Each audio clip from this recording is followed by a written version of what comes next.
السلام على سيد الأنبياء والمرسلين وعلى آله وأصحابه وأحبابه وأزواجه وذرياته أجمعين أما بعد فأعوذ بالله من الشيطان الرجيم بسم الله الرحمن الرحيم قال الله تعالى وتبارك في القرآن المجيد والفرقان الحميد وآت ذا القربى حقه والمسكين وابن السبيل ولا تبذر تبذيرا إن المبذرين كانوا إخوان الشياطين وكان الشيطان لربه كفورا صدق الله مولانا العظيم ان اللہ وملائکتہ یصلون علی النبی یا ایہا الذین آمنوا صلوا علیہ وسلموا تسلیما الصلاۃ والسلام علیک یا سیدی یا رسول اللہ وعلی آلک واصحابک یا سیدی یا حبیب اللہ الصلاۃ والسلام علیک یا سیدی یا رحمۃ للعالمین وعلى آلك وأصحابك يا سيدي وحبيبي يا خاتم النبيين رب اشرح لي صدري ويسر لي أمري واحلل عقدة من لساني يفقهوا قولي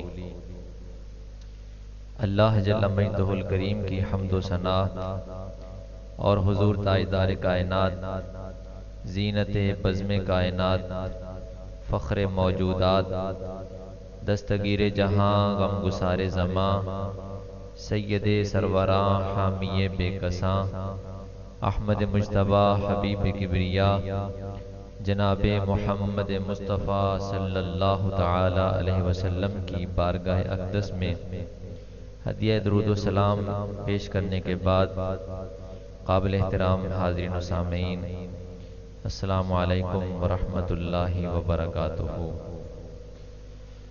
اللہ رب العزت ہماری اس حاضری کو اپنی بارگاہ بے نیاز میں درجہ قبولیت عطا فرمائے اور بندہ ناچیز کو حق بات بیان کرنے کی توفیق نصیب فرمائے اور اس کے بعد رب ذوالجلال ہم سب کو حق ماننے کی، اس پر چلنے کی اور اسی پر ہی مرنے کی توفیق برحمت فرمائے۔ احباب ذی وقار، آج کے خطبہ جمعۃ المبارک میں اللہ رب العزت کی طرف سے ہر انسان پر اس کے ماتحتوں کے بارے میں جو ذمہ داری عائد کی گئی ہے اس پر چند معروضات پیش کرنے کی سعادت حاصل کرتا ہوں۔ اللہ پاک ہم سب کو اپنے اپنے فرائض کی کما حق ہو ادائیگی نصیب فرمائے۔ تمہیدی بات یہ ہے کہ جس طرح رب ذوالجلال احکم الحاکمین ذات ہے، خالق ارض و سما ذات ہے اور خالق و کل شیء ہر چیز کو پیدا کرنے والی ذات ہے، تو اللہ کریم جل شانہ نے ہر چیز کو پیدا فرما کر اس کا ایک دائرہ کار متعین فرمایا ہے کہ کس چیز نے کیا کرنا ہے۔ اگر اس نے آسمانوں کو پیدا کیا ہے تو آسمانوں کی ڈیوٹی بھی بتائی ہے، اگر سورج کو پیدا کیا ہے تو سورج کو اس کا رستہ بتایا ہے، چاند کو پیدا کیا ہے تو چاند کو پیدا کرنے کے بعد اس کے ذمے جو ذمہ داری ہے وہ اس کے لگا دی ہے، وہ اپنی ذمہ داری پوری کر رہا ہے۔ اور ستارے ہیں، دن ہے، رات ہے، شجر حجر ہیں اور ہوا ہے، درخت ہیں، اناج اور فصلیں ہیں، کپڑا ہے، غذائیں ہیں، پھل ہیں، جو بھی چیز اللہ پاک جل شانہ نے پیدا فرمائی ہے اس کے ذمے اس کی ڈیوٹی لگا دی ہے اور ہر چیز اپنی ڈیوٹی پوری بھی کر رہی ہے۔ جو اللہ نے ڈیوٹی لگائی ہے اس کی وہ پوری بھی کر رہی ہے کہ آسمانوں کو اللہ نے ایک جگہ کھڑا کیا ہے، تو کبھی سننے میں آیا کہ آسمان کسی وقت گر بھی گئے ہوں؟ آج تک کسی نے سنو کہ آسمان فلان جگہ سے گر گیا ہے، فلان جگہ اس پر سوراخ ہو گیا ہے، فلان جگہ سے کمزور ہو گیا، اس کے نیچے ستون رکھنا پڑا؟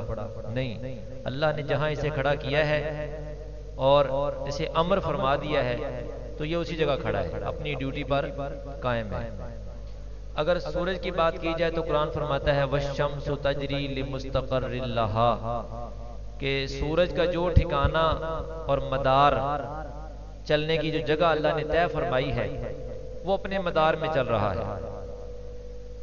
اور حال یہ ہے لَلشَّمْسُ يَنبَغِي لَهَا أَن تُدْرِكَ الْقَمَرَ وَلَا اللَّيْلُ سَابِقُ النَّهَارِ وَكُلٌّ فِي فَلَكٍ يَسْبَحُونَ۔ فرمایا کبھی بھی ایسا نہیں ہوا کہ چلتے چلتے رفتار سورج تیز کر لے اور چاند سے آگے نکل جائے۔ لَلشَّمْسُ يَنبَغِي لَهَا أَن تُدْرِكَ الْقَمَرَ، قمر کسے کہتے ہیں؟ چاند کو۔ کبھی بھی ایسا نہیں ہوا کہ سورج چلتے چلتے چاند سے آگے نکل جائے، اور کبھی ایسے نہیں ہوا وَلَا اللَّيْلُ سَابِقُ النَّهَارِ، کہ رات دن سے آگے آ جائے، مطلب دن ہونا تھا اور وہاں پر کیا ہو گئی ہو؟ رات ہو گئی ہو۔ رات ہونا تھی تو کیا ہو گیا؟ دن ہو گیا ہو۔ کبھی ایسا سننے میں، پڑھنے میں، دیکھنے میں نہیں آیا۔ وجہ کیا ہے کہ اللہ پاک جل شانہ نے جس چیز کو جو ذمہ داری عطا فرمائی ہے وہ اپنی ذمہ داری پہ لگ گئے، اپنی ذمہ داری وہ پوری کر رہے ہیں۔ تو اسی طرح اس بات کو قیاس کرتے ہوئے پوری دنیا میں آپ دیکھیں کہ اللہ نے جو بھی چیز پیدا فرمائی وہ اپنا اپنا کام کر رہی ہے۔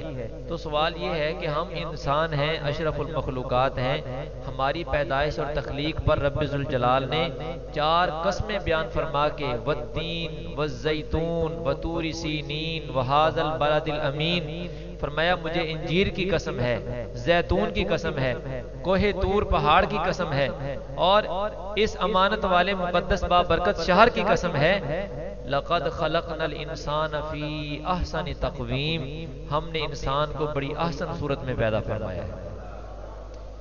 باقی چیزیں بھی اللہ نے پیدا فرمائی، ان کی مثالیں بھی بیان فرمائی، لیکن احسن تقویم، احسن صورت جو بنائی ہے، جس کی تعریف اللہ نے فرمائی، وہ انسان کے مقابلے میں کوئی اور چیز نہیں ہے۔ اگرچہ پوری کائنات کی تمام چیزیں، ہمارا اس کے بارے میں عقیدہ ہے ربنا ما خلقت ھذا باطلا سبحانک فقنا عذاب النار، کہ ایمان والے جو کامل عقل والے ہیں ان کی نشانی اللہ نے بیان فرمائی ان فی خلق السماوات والارض واختلاف اللیل والنہار لآیات لأولی الالباب، فرمایا زمین اور آسمان کی پیدائش میں اور رات اور دن کے آگے پیچھے آنے جانے میں کامل عقل والوں کے لیے نشانیاں موجود ہیں۔ وہ عقل والے، ان کی ایک نشانی بیان فرمائی۔ عقل والے ہوتے کون ہیں؟ وہ جب کائنات میں غور فکر کرتے ہیں تو اللہ کی بارگاہ میں عرض کرتے ہیں ربنا ما خلقت ھذا باطلا، یا اللہ تو نے کائنات کی کوئی چیز بھی بیکار اور فضول نہیں بنائی، ہر چیز کو پیدا کرنے کا کوئی نہ کوئی مقصد ضرور ہے، ہماری نظر میں ہو یا نہ، لیکن ہمارا عقیدہ یہ ہونا چاہیے، ہمیں اس کا پتہ ہو یا نہ کہ اس کا کیا مقصد ہے، فلاں چیز پیدا کرنے کا کیا مقصد ہے، فلاں چیز پیدا کرنے کا کیا مقصد ہے، ہمیں علم ہو یا نہ، عقیدہ کیا ہونا چاہیے کہ اللہ نے جو بھی چیز بنائی ہے اس کا کوئی نہ کوئی مقصد ضرور ہے۔ جیسے وہ ایک متکبر بادشاہ تھا نا، وہ بیٹھا ہوا تھا، اس نے مجلس میں سارے اس کے احباب دوست بیٹھے ہوئے تھے، تو ایک مکھی جو ہے نا، مکھی بار بار اس کے ناک پہ آ کے بیٹھ جاتی، تو وہ ایسے اڑاتا وہ اڑ جاتی، پھر وہ آ کے بیٹھ جاتی، پھر وہ اڑاتا، پھر وہ آ کے بیٹھ جاتی، پھر اڑا دیتا، تھا بڑا متکبر۔ متکبر آپ جانتے تکبر، تکبر جس کے اندر ہو، میں بڑی چیز ہوں۔ تو آخر میں تنگ آ کے اس نے کہا اپنے وزیر سے، کہنے لگا یار مجھے سمجھ نہیں آتی، باقی ساری چیزیں تو سمجھ میں آ گئی ہیں، یہ مکھی پیدا کرنے کا کیا مقصد ہے؟ اللہ نے جو مکھی بنائی ہے، مکھی بنانے کا کیا مقصد تھا؟ آخر وہ تنگ جو کر رہی تھی، تنگ جو تو یہ مکھی بنانے کا کیا مقصد ہے، کیا فائدہ ہے؟ تو وزیر بڑا سمجھدار تھا، اس نے کہا تیرے جیسے ظالم کا زور توڑنے کے لیے اللہ نے بنائی ہے، تو جو تکبر سے بھرا ہوا بیٹھا ہے، کہتا ہے ساری چیزیں میرے ماتحت ہونی چاہیے، مکھی کا تو مقابلہ تو کر نہیں سکتا، اتنا بڑا جو جابر ظالم ہے تو مکھی کا تو مقابلہ نہیں کر سکتا، یہ تجھ سے جیت گئی ہے اور تو اس سے ہار گیا ہے، تیرا تکبر توڑنے کے لیے مکھی کافی ہے، باقی کسی پہ تکبر کیا کرنا، شرم آنی چاہیے۔ تو بہرحال عرض کرنے کا مقصد یہ ہے کہ اللہ نے ہر چیز کو کسی نہ کسی مقصد کے تحت بنایا، جو ذمہ داری اس کی لگائی ہے وہ ذمہ داری اپنی پوری کر رہی ہے۔ اب انسان کی ذمہ داری کیا ہے؟ بڑیاں ذمہ داریاں ہیں، بڑی ذمہ داری ہے، لیکن میں جو آج بطور خاص ایک ذمہ داری عرض کرنا چاہتا ہوں وہ یہ ہے کہ اللہ پاک جل شانہ نے ارشاد فرمایا 28ویں پارے کے اندر، یا ایھا الذین آمنوا قوا انفسکم واہلیکم نارا، ایمان والو اپنے آپ کو بھی اور اپنی اولاد اور اپنے گھر والوں کو جہنم کی آگ سے بچاؤ۔ یہ اللہ نے ایمان والوں کو حکم دیا ہے، ویسے تو سارے انسانوں کی بات ہے نا، سارے انسانوں میں جو ایمان والے ہیں ان کو بطور خاص ارشاد فرمایا کہ ایمان والو اپنے آپ کو بھی بچاؤ اور وَأَهْلِيكُمْ اپنے گھر والوں کو بھی آگ سے بچاؤ، وَقُودُهَا النَّاسُ وَالْحِجَارَةُ اس آگ سے بچاؤ جس کا ایندھن انسان اور پتھر ہے۔ اس میں لکڑیاں نہیں جلائی جائیں گی، اس میں وہ بت جلائے جائیں گے جن کی پوجا ہوتی رہی، وہ انسان جلائے جائیں گے جن جو پوجا کرتے رہے، اللہ کے مقابلے میں غیر اللہ کو سجدے کرتے رہے، بتوں کی پرستش کرتے رہے، کوئی درختوں کو پوجتا رہا، کوئی سورج کی پوجا کرتا رہا، کوئی چاند اور ستارے کو معبود بنا کے بیٹھا رہا، پوری زندگی اس حال میں گزاری، تو ایسے لوگ جہنم میں پھینکے جائیں گے۔ اللہ فرماتا ہے ایمان والو اپنے آپ کو بھی بچا لو اور اپنے گھر والوں کو بھی بچا لو۔ تو اس کا مطلب یہ نکلا کہ ایمان والوں پر ایک ذمہ داری یہ ہے کہ اپنے آپ کو بھی آگ سے بچانا ہے، اپنے گھر والوں کو بھی۔ اب گھر والوں میں کون کون ہوتے ہیں؟ سب سے پہلے تو بیوی ہے، سب سے پہلے کون ہے؟ بیوی ہے، اس کے بعد اس بیوی سے حاصل ہونے والی اولاد ہے، چاہے وہ بیٹے کی شکل میں چاہے بیٹی کی شکل میں ہے، تو ایمان والے کو حکم ہے کہ اپنے گھر والوں کو آگ سے بچاؤ۔ اس سے پتہ چلا کہ ہر ایمان والے کی اپنے گھر میں سربراہی ہے، ہر ایمان والا اپنے گھر کا اس انداز سے سربراہ ہے کہ بیوی کی تربیت اور اولاد کی تربیت اس گھر والے سربراہ کے ذمہ ہے۔ تو جس طرح ہر چیز اپنی ذمہ داری پوری کر رہی ہے تو گھر کے سربراہ کو اپنی ذمہ داری پوری کرنی چاہیے کہ نہیں؟ اگر وہ نہیں کرے گا تو اس کا مطلب ہے جو جو چیزیں ذمہ داری پوری کر رہی ہیں، چاہے وہ حیوانات ہیں، چاہے نباتات ہیں، چاہے جمادات ہیں، یعنی پتھر ہیں، درخت ہیں یا جانور ہیں، اگر وہ اپنی ذمہ داری پوری کر رہے ہیں اور انسان اپنی ذمہ داری پوری نہ کرے تو پھر ان سے بھی کیا گزرا ہے، کیونکہ وہ چیزیں اپنی ذمہ داری پوری کر رہی ہیں، اور انسان ہو کر اشرف المخلوقات ہو کر اپنی ذمہ داری پوری نہ کرے تو یہ ان سے بھی کیا ہے، کیا گزرا ہے۔ اب اس ذمہ داری کو میں ایک حدیث پاک کا سہارا لے کر آپ کے سامنے عرض کرتا ہوں تاکہ پتہ چل جائے کہ انسان جو مرد ہے نا، مرد، اس کی اپنے گھر میں کتنی سخت ڈیوٹی ہے۔ اللہ پاک ہمیں سمجھنے کی توفیق نصیب فرمائے۔ یہ میرے سامنے صحیح مسلم شریف، اس کی دوسری جلد ہے اور صفحہ نمبر 336 ہے۔ اللہ پاک جل شانہ نے ارشاد اللہ پاک کے محبوب صلی اللہ علیہ وسلم ارشاد فرماتے ہیں، راوی ہیں سیدنا ابو ہریرہ رضی اللہ تعالی عنہ، فرماتے ہیں رسول اللہ صلی اللہ علیہ وسلم نے ارشاد فرمایا، ہر انسان کو اس کی ماں دین فطرت پر پیدا کرتی ہے، وَأَبَوَاهُ بَعْدَ يُحَوِّدَانِهِ أَوْ يُنَصِّرَانِهِ أَوْ يُمَجِّسَانِهِ، آگے اس کے ماں باپ ہیں، چاہے اس اولاد کو، پیدا ہونے والے بچے کو یہودی بنا دیں، چاہے عیسائی بنا دیں، چاہے مجوسی بنا دیں۔ یہ کس نے بنانا ہے؟ ماں باپ نے بنانا ہے۔ اللہ نے کس پہ پیدا کیا؟ دین فطرت پر، اور دین فطرت صرف اسلام ہے، دین فطرت صرف اسلام ہے۔ اسلام پر اللہ تعالیٰ ہر بچے کی پیدائش کرتا ہے، چاہے کافر کے ہاں بھی بچہ پیدا ہو جائے، کافر کے گھر میں بھی بچہ پیدا ہو جائے تو وہ بھی دین فطرت پر پیدا ہوتا ہے، لیکن جو اس کے ماں باپ کیا ہوتے ہیں؟ کافر ہوتے ہیں، تو کافر کا بچہ بھی کیا ہوگا؟ کافر ہی ہوگا۔ یہودی کا بچہ کیا بنے گا؟ یہودی ہی بنے گا۔ تو اب بچہ تو پیدا ہو گیا، بچہ پیدا ہونے کے بعد ذمہ داری باپ کے سر پہ آ گئی، ماں کے سر پہ آ گئی کہ وہ ماں باپ جو بچے کی خواہش میں، بچے کی تڑپ میں، بچے کی طلب میں دعائیں مانگتے رہے، تعویذ لیتے رہے اور بڑی بڑی خواہشات کرتے رہے، کوششیں کرتے رہے کہ بچہ ہو جائے، اور وہ یہ سمجھتے تھے کہ اللہ کی بہت بڑی نعمت ہے بچہ، اولاد بڑی نعمت ہے، لیکن ان کو تصویر کا ایک رخ نظر آتا تھا پر دوسرا رخ نظر نہیں آتا تھا کہ جس طرح اولاد نعمت ہے، جس طرح اولاد رحمت ہے، اسی طرح اولاد آزمائش اور فتنہ بھی ہے۔ یہ بات قرآن پاک میں نہیں ہے۔ میں آپ کے سامنے آیت کریمہ پڑھ دیتا ہوں۔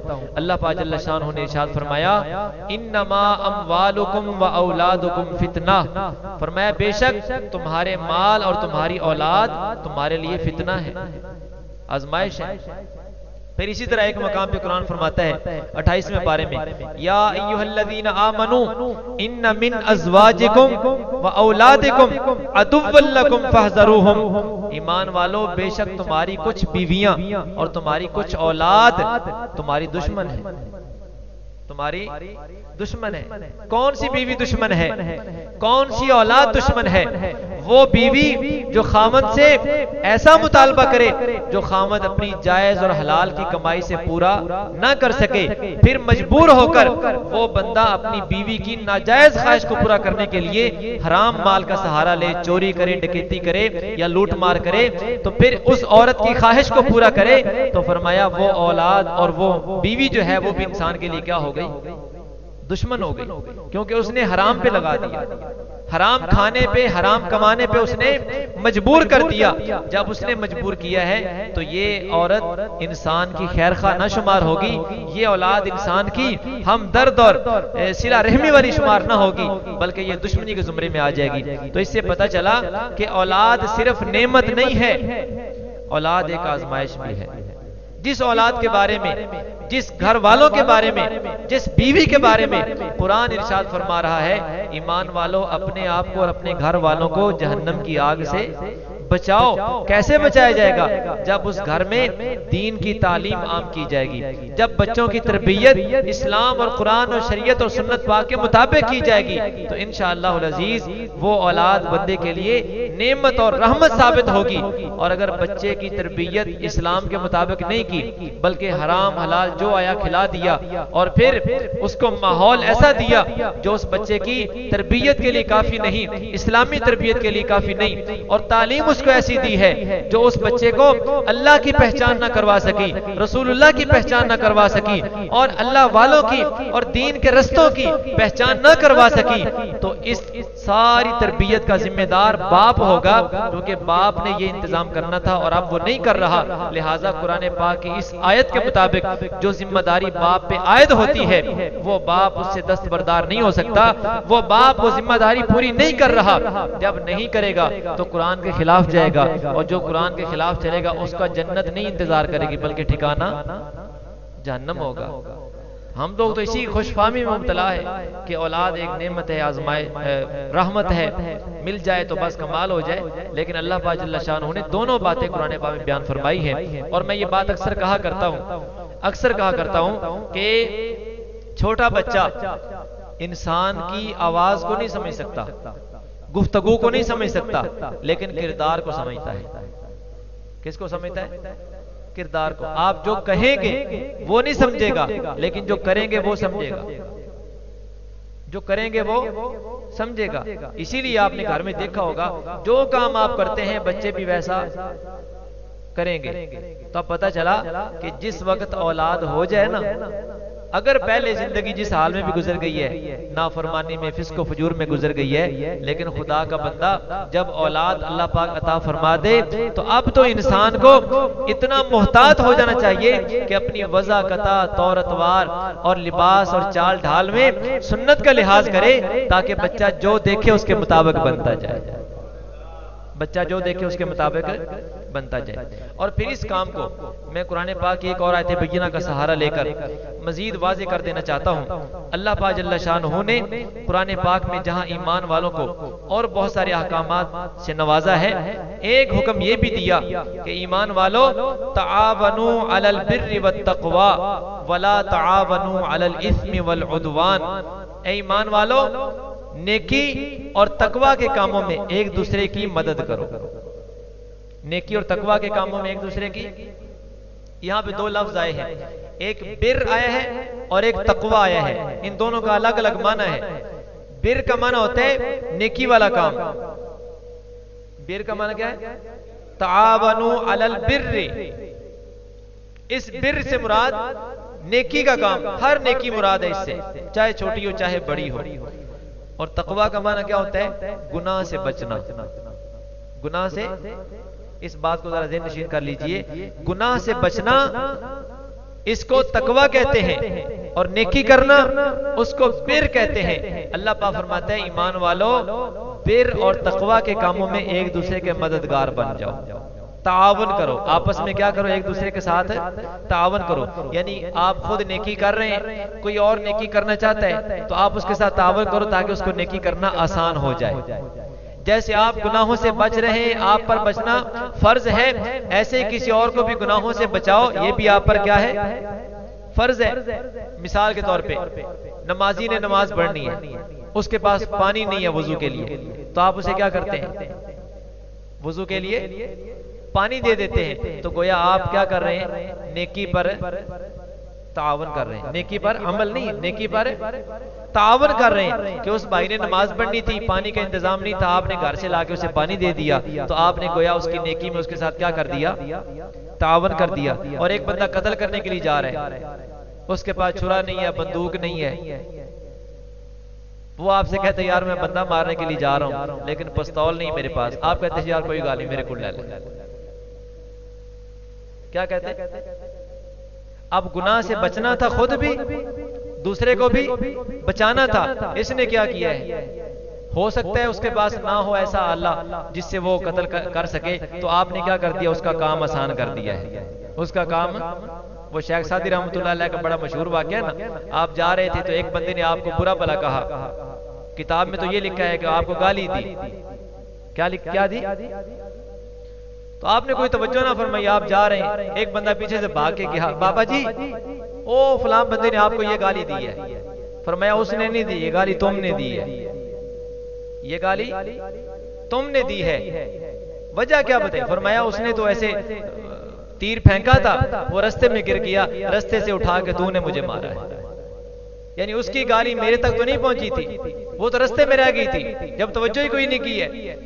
اگر توجہ فرمائی بھی ہو لیکن آپ نے اس بندے کی تربیت میں یہ بات ارشاد فرمائی کہ وہ گالی اس نے نہیں دی بلکہ تو نے دی ہے، کہ اس نے تیر پھینکا تھا، وہ رستے میں گر گیا، تو نے رستے سے اٹھا کے مجھ تک پہنچا دیا ہے۔ تو گویا نیکی کے ساتھ تعاون کرنا، نیکی کاموں میں تعاون کرنا، یہ ایمان والے پر کیا ہے؟ اللہ کا حکم ہے کہ نیکی والے کاموں میں ایک دوسرے سے کیا کرو؟ تعاون کرو۔ اور تقوی والے کاموں میں بھی کیا کرو؟ یعنی کسی بندے کو گناہ سے بچانے میں تعاون کرو، گناہ میں ملوث کرنے کا تعاون نہ کرو، نیکی کرنے میں تعاون کرو، نیکی روکنے میں تعاون نہ کرو۔ ساتھ ہی ارشاد فرما دیا وَلَا تَعَاوَنُوا عَلَى الْإِثْمِ وَالْعُدْوَانِ، گناہ اور زیادتی والے کاموں میں کسی کے ساتھ تعاون نہ کرو۔ جس کام میں گناہ ہے، جس کام میں ظلم اور زیادتی ہے، ایسے کاموں میں کسی کے ساتھ تعاون نہیں کرنا، بلکہ تعاون کرنا ہے تو نیکی والے کام میں کرنا ہے، برائی والے کام میں نہیں کرنا۔ یہ اللہ پاک جل شانہ کا حکم آ گیا۔ جہاں پر وہ حکم ہے کہ ایمان والو اپنے آپ کو اور اپنے گھر والوں کو آگ سے بچاؤ، تو اس میں ذمہ داری میں نے حدیث پاک سے عرض کی ہے کہ ماں باپ نے کیا کرنا ہے؟ اپنی اولاد کی، اپنے گھر والوں کی کیا کرنی ہے؟ تربیت کرنی ہے۔ اگر نہیں کریں گے تو ذمہ دار وہ خود ہوں گے۔ اسی وجہ سے حدیث پاک میں نے عرض کی ہے پہلے بھی، حدیث پاک میں آتا ہے کہ ایک بچہ جوان ہو جائے، بالغ ہو جائے، بالغ ہونے کے بعد باپ کی ذمہ داری ہے کہ مناسب جگہ رشتہ دے کر اس کی کیا کرے؟ شادی کر دے۔ کیا کرے؟ شادی کر دے۔ اگر باپ شادی نہیں کرتا اور بچہ ہے یا بچی ہے کسی گناہ میں ملوث ہو کر وہ ظلم و زیادتی کا شکار ہو جائے، حرام بدکاری میں پڑ جائے، تو اس کا ذمہ دار باپ بھی ہوگا۔ کون ہوگا؟ بڑے افسوس سے کہنا پڑتا ہے کہ آج کل یہ معاملہ بڑا مشکل ہو گیا کہ شادی کرنا اور نکاح کرنا بڑا مشکل ہو گیا، کیونکہ مہنگا ہو گیا نا، اور زنا بدکاری کیا ہو گئی؟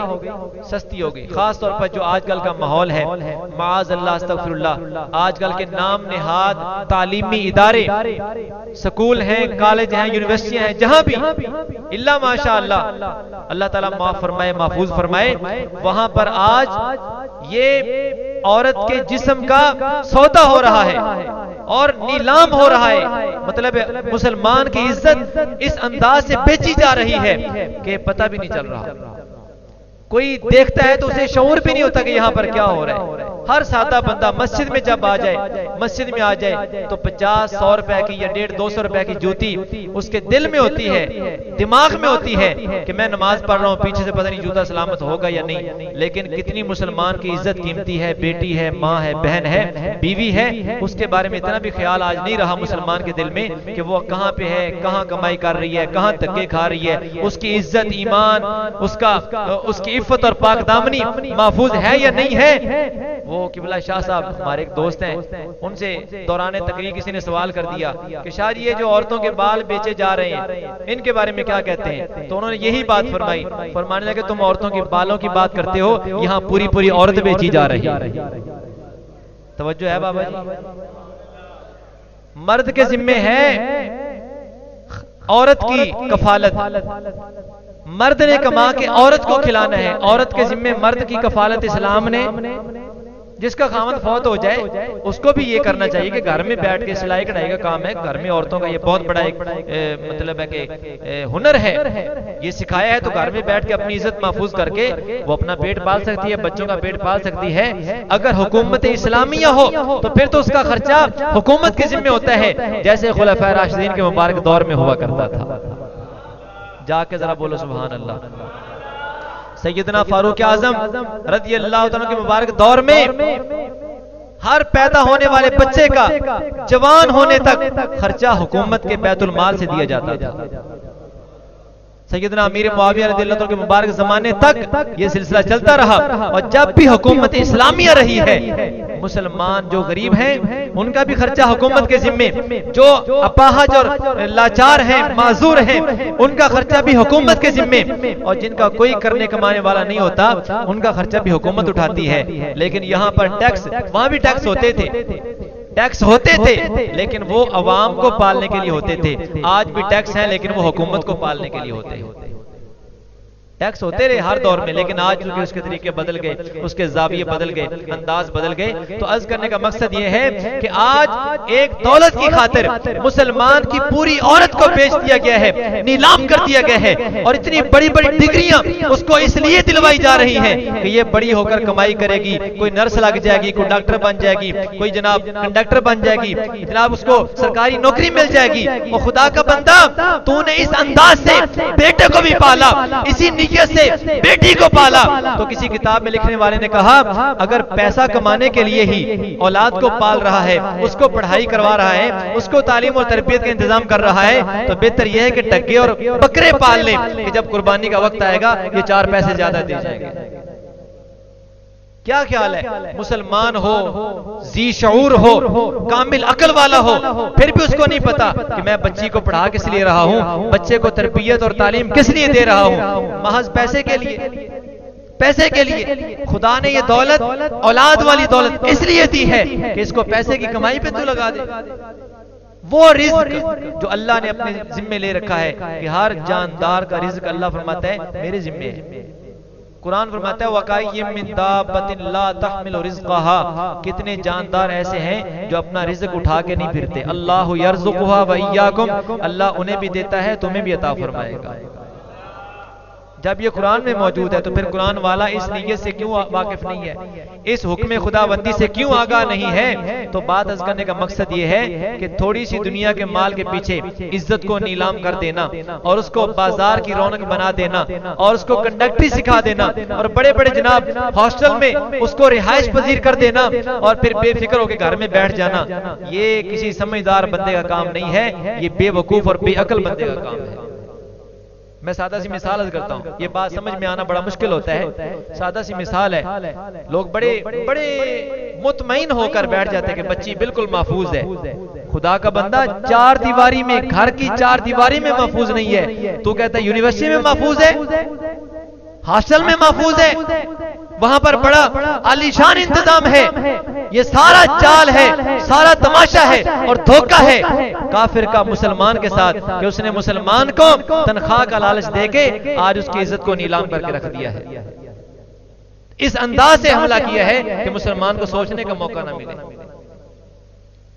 اور مولوی کے ساتھ دشمنی ہوگی اس وجہ سے کہ مولوی کا ہے فقط اتنا قصور، بے حیائی سے وہ کیوں رکھتا ہے دور، مولوی کا بس یہ قصور ہے، اس وجہ سے مولوی کے ساتھ دشمنی ہے اور انگریز کے ساتھ یاری ہوگی۔ میں تو اکثر کہتا ہوں گلی میں، بازار میں، محلے میں، چوک چوراہے میں آپ کو کوئی کافر کے خلاف بندہ بولتا ہوا نظر آیا کبھی؟ کافر کے خلاف بولتا ہوا نظر آیا کبھی؟ تو مولوی کے خلاف جاگ رہے ہیں؟ نہیں، میرا خیال ہے آپ کو تو نیند آ گئی۔ نہیں نیند آ گئی ہے، پتہ نہیں وہ شیطان نے کہا تو مسئلہ بڑا خراب ہو گیا، مولوی صاحب نے تو بات ہی بڑی سخت کر دی ہے، کافر کے خلاف تو مولوی کو نہیں بولنے دیتے، مولوی صاحب ادھر انہوں نے چیزیں استعمال کرتے ہو نالے انہوں دے ہیں، مطلب ہے کافر کی چیز، کیا کافر کی چیز؟ کافر ہمارے رب کی بنائی چیزیں استعمال نہیں کرتا ہے، تو پھر رب کے خلاف ہے کہ نہیں؟ بولو تو صحیح، کافر رب کی بنائی چیزیں استعمال کر کے رب کے خلاف ہے کہ نہیں؟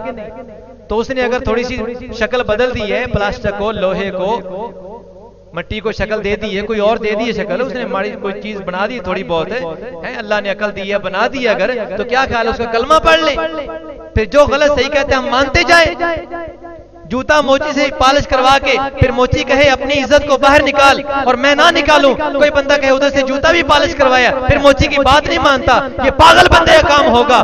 کافر کی بنائی کوئی چیز نہیں ہے، اس نے ماں شکل بدلی ہے، سب کچھ بنایا ہے تو میرے اللہ نے بنایا ہے۔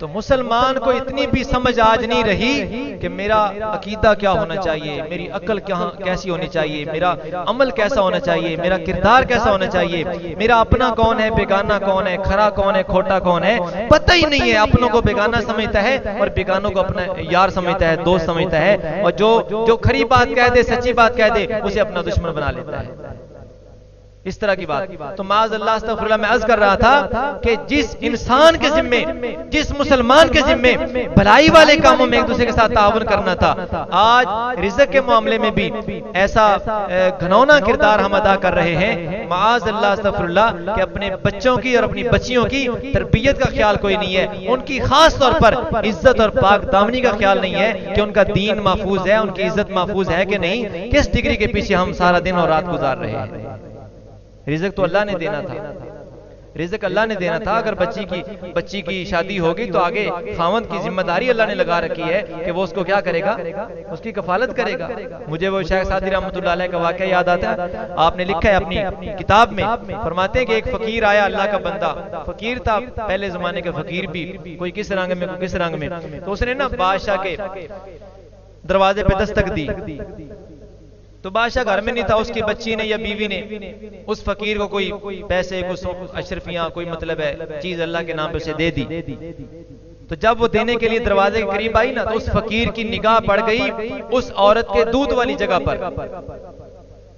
تو اس نے پوچھا کہ یہ کیا ہے، اتنا مطلب انجانے میں اس نے سوال کیا، یہ کیا ہے، میرے تو اس طرح کا ابھار نہیں ہے، لیکن تیرے، اس نے بھی آگے سے غصہ نہ کیا، اس نے کہا بابا ہے پتہ نہیں کس حال میں کس رنگ میں بات کر رہے ہیں، اس نے کہا بابا جی میری جب شادی ہو جائے گی نا تو اللہ تعالیٰ مجھے اولاد عطا فرمائے گا، اور اس اولاد کو اللہ تعالیٰ نا یہاں سے خوراک دے گا، یہ اللہ نے انتظام فرمایا ہے۔ ایسے سادے انداز میں اس نے بات کر دی۔ اس فقیر نے جیسے بات سنی اپنا وہ ٹھوٹا جو مطلب تھا نا، اس نے زور سے زمین پہ دے مارا. اس نے کہا ابھی جو پیدا نہیں ہوا اس کا پہلے انتظام کر رکھا اور میں دھکے کھا رہا ہوں در در پر. ابھی جو پیدا نہیں سی کب شادی ہوگی، کب اسے اولاد عطا ہوگی، پھر جا کے اس کا انتظام یہ اللہ نے پہلے کر رکھا ہے. جو ابھی پیدا نہیں ہوا اس کے دودھ کا انتظام پہلے کر رکھا ہے اور میں در در کے دھکے کھا رہا ہوں. بس ایک بات ہی سمجھ میں آئی تو اللہ کا ولی بن گیا. تو بات تو یہ نا، حدیث پاک میں حضور فرماتے ہیں اگر تم ایسا توکل اللہ کی ذات پہ کرو جیسا پرندے کرتے ہیں تو اللہ بھی تمہیں ایسے روزی عطا فرمائے جیسے پرندوں کو بغیر محنت کے عطا فرما دیتا ہے. انہوں نے کہڑا فیکٹریاں چل رہی ہیں. تو عرض کرنے کا مقصد یہ ہے کہ آج ہم اپنی اولاد کی تربیت میں وہ ذمہ داری نہیں پوری کر رہے جو اسلام نے اور قرآن نے ہمارے ذمہ لگائی ہے. میں بھری کائنات کے تمام فتنوں سے ایک فتنے کی یہاں پر تھوڑی سی وضاحت کرنے لگا ہوں کہ یہ مبارک مہینہ شب برات کا ہے، شعبان المعظم کا مہینہ ہے اور شب برات شریف جی قریب ہے 15ویں کی رات، شعبان المعظم کی 15ویں کی رات. ہمارے مسلمان بچے آج کیا کر رہے ہیں؟ شرلیاں پٹاخے اور بم مطلب ہے کہ وہ خرید کر چلا رہے ہیں، آتش بازی کر رہے ہیں، اپنا بھی نقصان کر رہے ہیں اور بھی مسلمانوں کو تنگ کر رہے ہیں اور سراسر فضول خرچی میں وقت گزار رہے ہیں. تو چونکہ قرآن پاک میں سے 2-3 آیات جو میں نے عرض کی ہیں اس میں یہ ہے کہ ایمان والوں کو نیکی والے کاموں میں ایک دوسرے سے تعاون کرنا چاہیے، برائی والے کاموں میں تعاون. اب کتنے ماں باپ ایسے ہیں جو اپنے بچوں کو خود اس کام پہ لگاتے ہیں، چلو بچہ کوئی نہیں شب رات دا مہینہ ہے، خیر ہے تسی میں لو پیسے پڑھو تے جا کے لے آؤ پٹا کے چلو تھوڑے بہت تسی میں چلا لو. مجھے بتاؤ یہ ماں باپ اپنی ذمہ داری پوری کر رہے ہیں یا غیر ذمہ دارانہ رویہ اختیار کر رہے ہیں؟ درجنوں کی درجنیں، ڈبیوں کی ڈبیاں بچوں کو خرید کر دے رہے ہیں لیکن پتہ ہی کوئی نہیں ہے کہ یہ حرام کام ہے، فضول خرچی ہے، اللہ کی ناراضگی کا سبب ہے. آیت کریمہ میں عرض کرتا ہوں تاکہ بات سمجھنے میں آسانی ہو، کیونکہ مولوی کی بات میں وزن نہیں ہوتا، قرآن کی بات وزنی ہوتی ہے. سناؤں ذرا قرآن پاک. قرآن پاک ذہن میں رکھ کے جاؤ گے نا تو پھر یہ نہ کہنا مولوی نے کہا ہے، یہ کہنا قرآن نے فرمایا ہے. ہماری سب سے بڑی جو کمزوری ہے اور ہمیں جو بیماری ہے نا وہ یہی ہے، فلانے مسیتے مولوی نے گل کی تھی تے سننے والا بھی کہندا بھی کیندی گل ہے، سننے والا کی کہندا ہے بھی مولوی دی گل ہے نا یار، مولوی دی گل کیتی نا فلانی مسجد تے مولوی نے گل کیتی تے گل کتھے تک رہ جانی مولوی تک. تے اے کیوں نہیں کہ بھی قرآن میں چاہی سی. بس اتنا ہم فرق کر لینا کہ اتنا فرق کر لیں، قرآن سنا ہے، حدیث سنی ہے، وہ جا کے بتائیں کہ بھائی قرآن میں یہ آیا ہے، حدیث میں یہ آیا، تو پھر مولوی درمیان سے نکل جائے گا مولوی کا کیا ہے. مولوی تو ایک ذمہ داری پوری کر رہے ہیں، یہ قرآن کا حکم تو مولوی کے لیے برابر ہے، مقتدی کے لیے بھی برابر ہے. تو اللہ پاک جل شانہ نے قرآن میں فرمایا ان المبذرین کانوا اخوان الشیاطین، سورہ بنی اسرائیل کی آیت نمبر 27 ہے.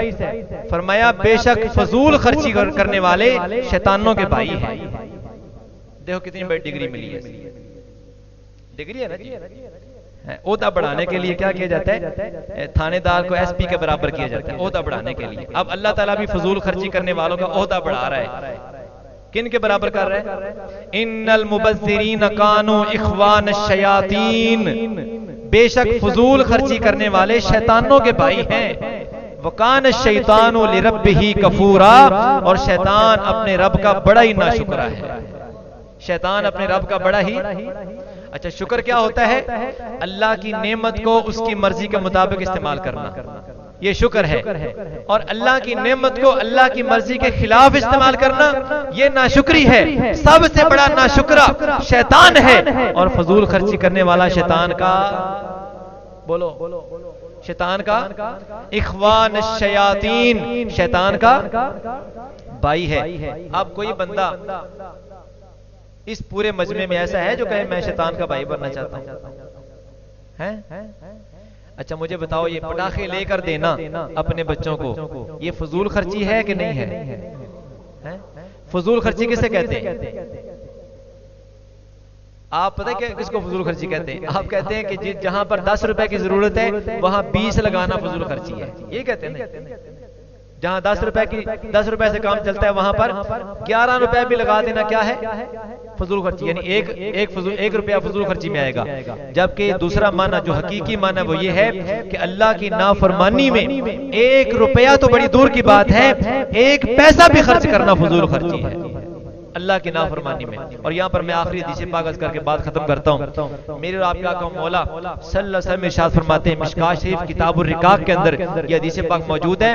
فرمایا جب تک انسان ابن آدم 5 چیزوں کا حساب اللہ کی بارگاہ میں نہیں دے لے گا وہ اپنا قدم نہیں اٹھا کے آگے چل سکے گا. جہاں قدم جمے ہوئے وہیں کھڑا رہے گا. اگر جواب دے دے گا تو آگے قدم چل کے جنت میں جائے گا، اگر جواب نہیں دے سکے گا تو فرشتے اٹھا کے کہاں پھینکیں گے اسے؟ قدم تو اٹھا نہیں سکتا.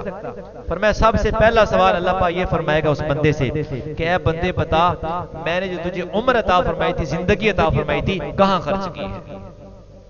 دوسرا سوال فرمائے گا کہ جوانی کہاں پہ خرچ کی ہے؟ حالانکہ عمر کے اندر جوانی، بچپن، بڑھاپا سارے شامل ہیں، لیکن جوانی کا پھر علیحدہ سوال ہوگا کہ سب سے قیمتی جو عمر ہوتی ہے وہ کون سی ہوتی ہے؟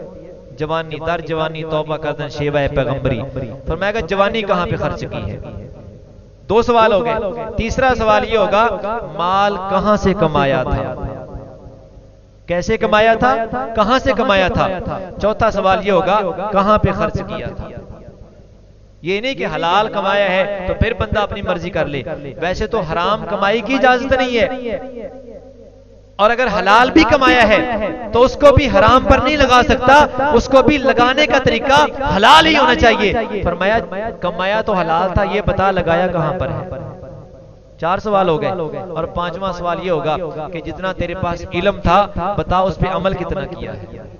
جب تک ان 5 سوالوں کا جواب بندہ نہیں دے لے گا 1 قدم بھی اٹھا کے اللہ کے سامنے سے ہٹ نہیں سکے گا، وہیں کھڑا رہے گا. تو مجھے بتاؤ، اللہ تعالیٰ مجھے بھی عمل کی سمجھ کی توفیق نصیب فرمائے، آپ کو بھی، کہ اگر ہم اپنی اولاد کے بارے میں یہ ذمہ داری پوری نہیں کریں گے. حدیث پاک میں تفسیر روح البیان میں موجود ہے کہ آتش بازی سب سے پہلے نمرود نے شروع کی ہے. کس نے؟ جب سیدنا ابراہیم علیہ السلام کو آگ میں پھینکا تو آگ کیا ہو گئی؟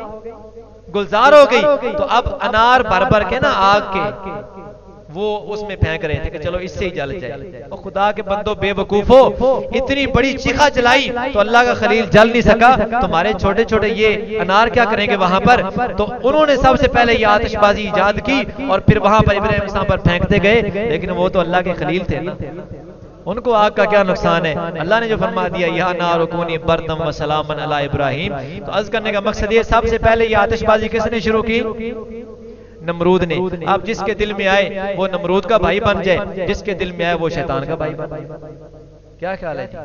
باتیں تو 2 ہیں، نمرود بھی کافر ہے، شیطان بھی کافر ہے. اللہ تعالیٰ عمل کی سمجھ کی توفیق نصیب فرمائے.